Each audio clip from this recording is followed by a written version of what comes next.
আমার ভক্তি নিয়ে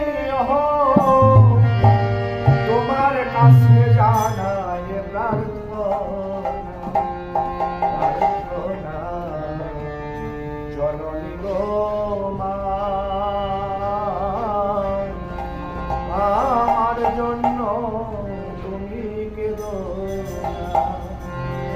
তুমি যতই দূরে থাকো আমার ভক্তি